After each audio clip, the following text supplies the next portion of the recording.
হরি ওম তৎসৎ, হরি ওম তৎসৎ, হরি ওম তৎসৎ। ওম নমো ভগবতে বাসুদেবায়, ওম নমো ভগবতে বাসুদেবায়। যাই হোক, সাধুগুরু বৈষ্ণবেরা আজ সবাই শ্রবণ করতে পারিবেন শ্রীমদ্ ভাগবত গীতা এর 3য় অধ্যায় কর্মযোগ। অর্জুন বাচ, অর্জুন ভগবানের কাছে প্রশ্ন করলেন, হে প্রভু, জয়সি কর্মনস্তে মত বুদ্ধির জনার্দন, ততে কিম কর্মাণি ঘরে মাং নিয়োজয়সি কেশব, বেমিশ্রেণ বাক্যেন বুদ্ধিং মহয়সীব মে, তদেকং বদ নিশ্চিত্ত যেন শ্রেয় হমপ্নুয়া। হে প্রভু, হে জনার্দন, হে কেশব, হে দীনদয়াল, যদি তুমি জ্ঞানকে কর্ম হইতে শ্রেষ্ঠ বলো, তবে কেন তুমি আমাকে আত্মীয় বোধে নিয়োগ করিতেছ? হে প্রভু, তুমি যদি জ্ঞানকে কর্ম হইতে শ্রেষ্ঠ বলো, তাহলে কেন তুমি এই আত্মীয় বোধে,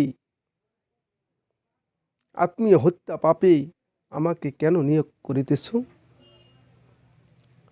কখনো বা কর্মের, কখনো বা জ্ঞানের প্রশংসা করিয়া তুমি যেন আমার বুদ্ধিকে মোহগ্রস্ত করিতেছ।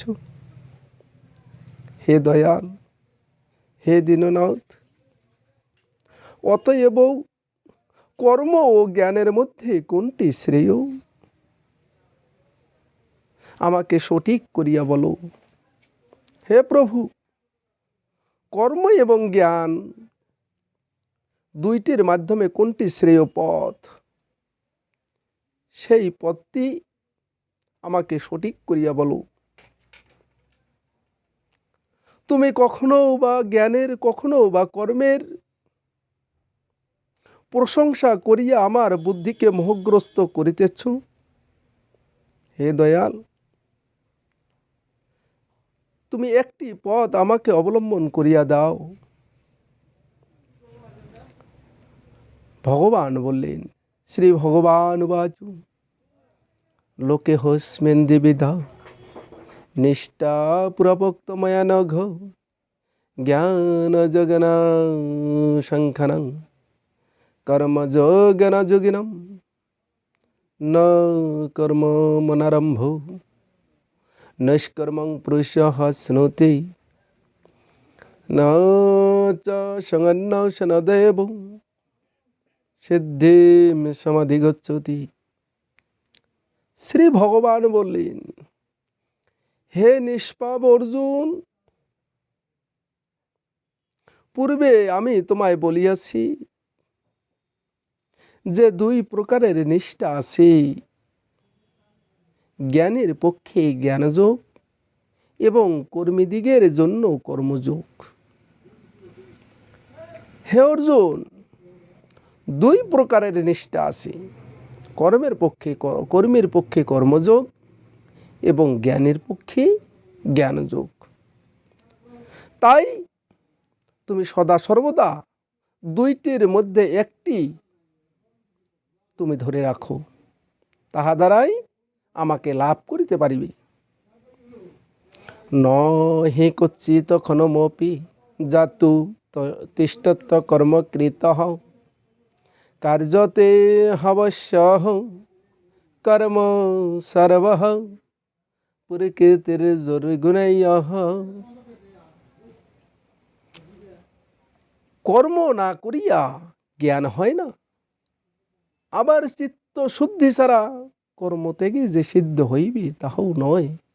হে অর্জুন, কর্ম ত্যাগ না করিয়া কখনো সিদ্ধি লাভ হয় না, এবং চিত্ত শুদ্ধি ছাড়া যে কর্ম ত্যাগ করিলেই যে সিদ্ধি লাভ হইবে কখনো নয়। তাই তুমি সর্বগ্রকে চিত্তের শুদ্ধি করো, চিত্তকে শুদ্ধ পথে নিয়ে আসো, তাহলেই তুমি সিদ্ধি লাভ করিতে পারিবে। কর্মেন্দ্রিয়াণি সংযম্য যস্তে মনসা স্মরণং ইন্দ্রিয়ার্থান বিমরাত্মা মিথ্যাচারঃ শৌচতি। কোন লোকেই ক্ষণমাত্র কর্ম না করিয়া থাকিতে পারে না। সকলেই প্রকৃতির গুণের দ্বারা বশীভূত হইয়া কর্ম করে। এই জাগতিক জগতে কোনো ব্যক্তি কর্ম না করিয়া থাকতে পারেন না। প্রত্যেকটি ব্যক্তি নিজ নিজ স্বভাব অনুযায়ী কর্ম করিয়া থাকেন।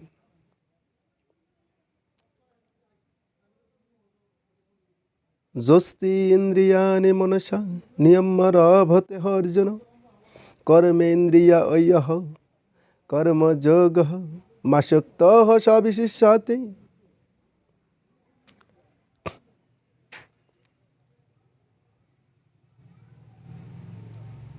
যে ব্যক্তি কর্মে ইন্দ্রিয় সকলকে বাহিরে সংযত করিয়া ইন্দ্রিয়ের রূপাদির বিষয়গুলি মনে মনে চিন্তা করে, তাহাকে মিথ্যাচারী বলা হয়।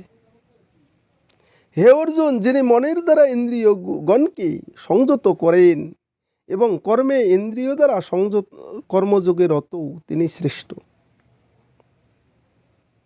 হরিবল হরিবল। তাহলে ভগবান সুন্দর করে বুঝিয়ে দিলেন অর্জুনকে। কি বুঝাইলেন? যে নিজের মনের দ্বারা ইন্দ্রিয়গণকে সংযত করতে হবে।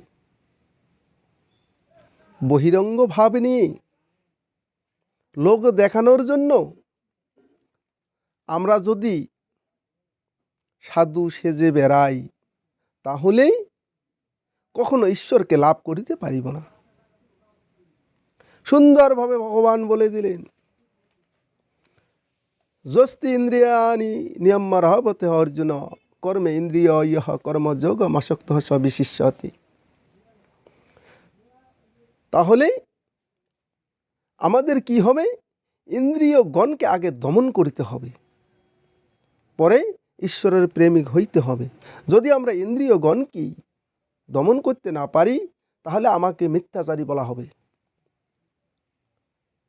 তাই ভগবান সুন্দর করে বলে দিলেন, হে অর্জুন, তুমি মনের দ্বারা ইন্দ্রিয়গণকে বশীভূত করো।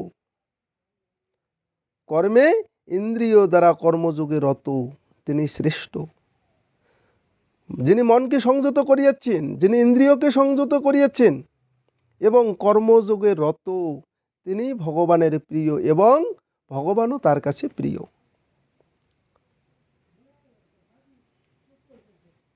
ভগবান আবার বলেন, নিয়তং কুরু কর্মতং কর্মজায়ঃ কর্মণঃ শরীর যত্রাপি স্বতেন প্রসিদ্ধৎ কর্মণঃ।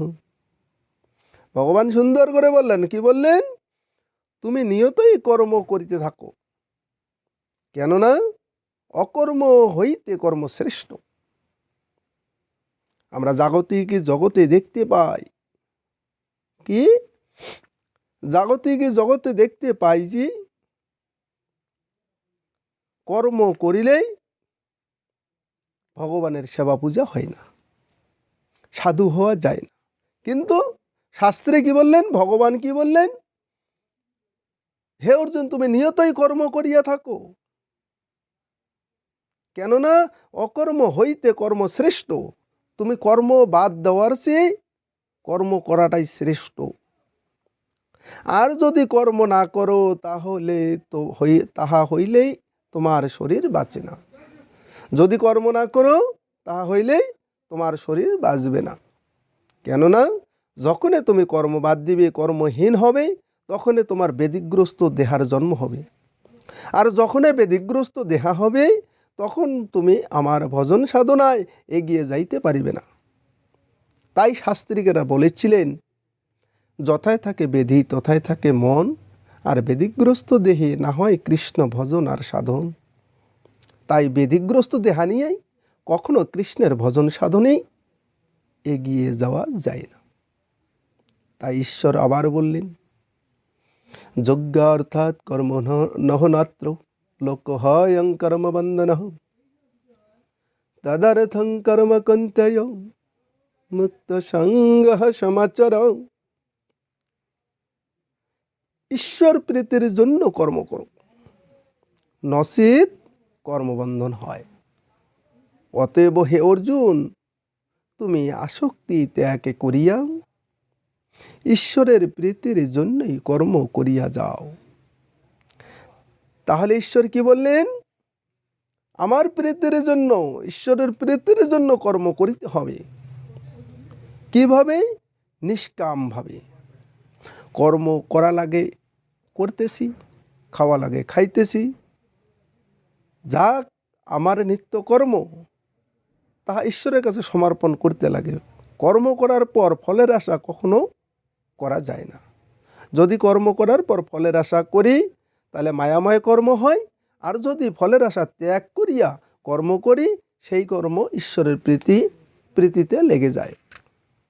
তাই আমরা সবাই ঈশ্বরের প্রীতির জন্য কর্ম করা উচিত। তাই ভগবান বললেন আবার, অপর্যাপ্তং তদাস্মকং বলং ভীষ্মাভিরক্ষিতম পর্যাপ্তং তেদমেতেষং বলং ভীমাভিরক্ষিতম অয়নেষু চ সর্বেষু যথাভাগমবস্থিতঃ ভীষ্মমেবাভিরক্ষন্তঃ ভবন্তঃ সর্ব এব হি তস্য সংজনয়ন হর্ষম কুরু বিদ্যঃ পিতামহ সিংহনাদং বিনদচ্চৈ শঙ্খদধ্ন প্রতপবনু তত শঙ্খাচ্চ ভেরযচ্চ পনবানক গোমুখাঃ সহ শৈবাব্যহন্নন্ত স শব্দস্তু মূলঃ ভবৎ। ভগবান কি বললেন? 10 নম্বর শ্লোকে ব্রহ্মা সৃষ্টির প্রথমেই যজ্ঞ সহ মানুষ সৃষ্টি করিয়া বলেন, এই যজ্ঞ দ্বারা তোমাদের দিন দিন উন্নতি ও ইষ্ট হোক। কেননা এই যজ্ঞ দ্বারা তোমরা দেবতাদের সন্তুষ্ট করো, আবার তাহারাও তোমাদেরকে সুখী করুন। এইভাবে একে অন্যের উপকার করিলে উভয়ের মঙ্গল সাধিত হয়। তাহলে ভগবান কি করছিলেন? ব্রহ্মাকে সৃজন করিয়েছিলেন, আর ব্রহ্মা কি করলেন? পৃথিবী সৃষ্টি করলেন। পৃথিবী সৃষ্টি করিয়া ব্রহ্মা কি করলেন? মানুষ এবং যজ্ঞ সৃষ্টি করলেন। মানুষ এবং যজ্ঞ, মানুষ কি আমাদের কি করতে হবে? মানুষের দেবতার যজ্ঞ করিতে হবে। যদি আমরা দেবতার যজ্ঞ করি, দেবতারাও সুখী হয়ে আমাদেরকে বর প্রদান করিবে, আর সেই বরের দ্বারাই আমরা ইহজগতে বেঁচে থাকিতে পারিব। যেমন চন্দ্র, সূর্য, পৃথিবী, ইন্দ্র, বরুণ, পবন, এদেরকে পূজা করিতে হয়। এরা যদি পূজা না পায়, এদেরকে যদি আমরা সন্তুষ্ট করিতে না পারি, যদি সূর্য দেবতার পূজা না করি, তবে সূর্য দেবতা কখনো তাপ দিবে না। আর যদি পৃথিবীতে তাপ না পড়ে কোনো শস্য হবে না। এইভাবে পবন, বরুণ, চন্দ্র আদি ইত্যাদি যত দেবতা আছে সবারই কৃপার প্রয়োজন। যদি তাহাদিগের কৃপা আমরা লাভ করতে পারি, আমরা জাগতিক জগতে শান্তি লাভ করিতে পারিব। ভগবান আবার বললেন, ভীষ্ম মে বা ভিরক্ষন্ত ভবন্তু সর্ব এব হি তস্য সংজনয়ন হর্ষং কুরু বিদ্যঃ পিতামহ। এবার 12 নম্বর শ্লোকে ভগবান বললেন, সিংহনাদং বিনাদচ্চৈ শঙ্খদত্ন প্রতাপবনু তত শঙ্খাচ্চ ভেরযাচ্চ পনবানক গোমুখাঃ। কি বললেন? 12 নম্বর শ্লোকে ভগবান বললেন, যজ্ঞে তৃপ্ত হইয়া দেবগণ তাহাদিগকে ইষ্টভোগে দিবেন। যে ব্যক্তি সেই সকল ভোগ্যবস্তু যে সকল ভোগ্যবস্তু দেবতাদের নিবেদন না করিয়া নিজে ভোগ করে সে চোর। খাদ্যবস্তু আমরা নিত্যদিনে যা সেবা করি তাহা দেবতাদেরকে নিবেদন করিতে হয়। যে কোনো দেবতা তাদের নিবেদন করিতে হয়, নিবেদন করার পর তারপর আমার সেবা করিতে হয়। তাই যারা নিবেদন করতে অক্ষম, যারা মন্ত্র সঠিকভাবে জানেন না, তাই তাদের জন্য সঠিক পন্থা কি, খাদ্যের সময় যে বস্তুই সেবা করি না কেন ওই সময় একটি মন্ত্র বলতে হয় কি, ওম শ্রী জনার্দনায় নমঃ, ওম শ্রী জনার্দনায় নমঃ। আপনি যাই খান, পান খান, তাম্বুল খান, ভাত খান, চা খান, যাই সেবা করেন না কেন সেবার সময় ওম শ্রী জনার্দনায় মন্ত্রটি বলেই যদি সেবা করেন সেই খাদ্যবস্তু, সেই খাদ্যদ্রব্য ঈশ্বরের কাছে নিবেদন হয়ে যায়। আর তখন সেই ব্যক্তি ঈশ্বরের কৃপা লাভ করেন, আর সেই খাদ্যের দ্বারাই সেই ব্যক্তির অমঙ্গল, অশান্তি, কষ্ট, দুঃখ, বেদনা দূরীভূত হয়। ঈশ্বরের সেবা, প্রসাদ যিনি নিত্যদিনে পান করিতে পারেন তিনি পরম ভাগ্যবান। তাই যারা কঠিন মন্ত্রগুলি জানতে অক্ষম তারা এই সহজ মন্ত্রটি জেনে নেওয়া প্রয়োজন। যদি আমরা জেনে নেই তাহলে কি হবে, আমাদের খাদ্যের সময়ে যতটুকু পাপ হবে সেই পাপটুকু আমার আর হবে না।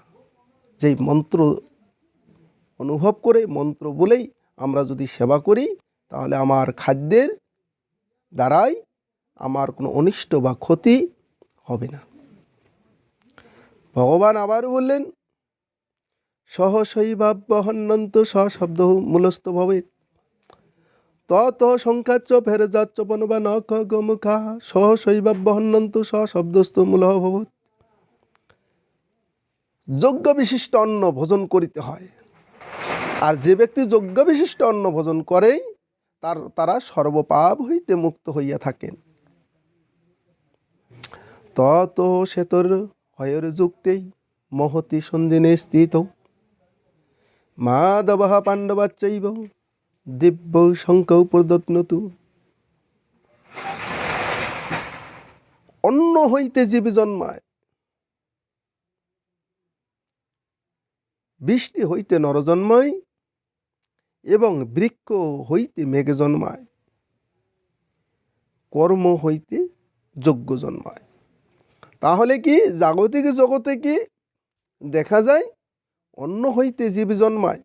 যদি অন্নগত প্রাণ আমার, যদি অন্ন না থাকে তাহলে জীব আমরা কখনো বাঁচতে পারিব না।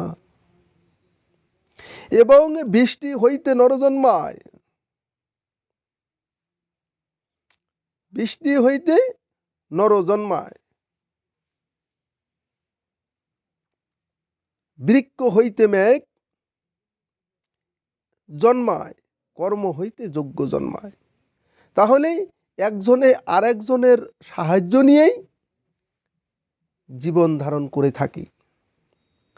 তাই আমরা যদি নিজেই ভাবি যে নিজেই সব কিছু করিতে পারি, কখনো সেই ব্যক্তি সার্থকতা লাভ করিতে পারে না, সেই ব্যক্তি ঈশ্বরের প্রেম, প্রীতি, কৃপা লাভ করতে পারে না।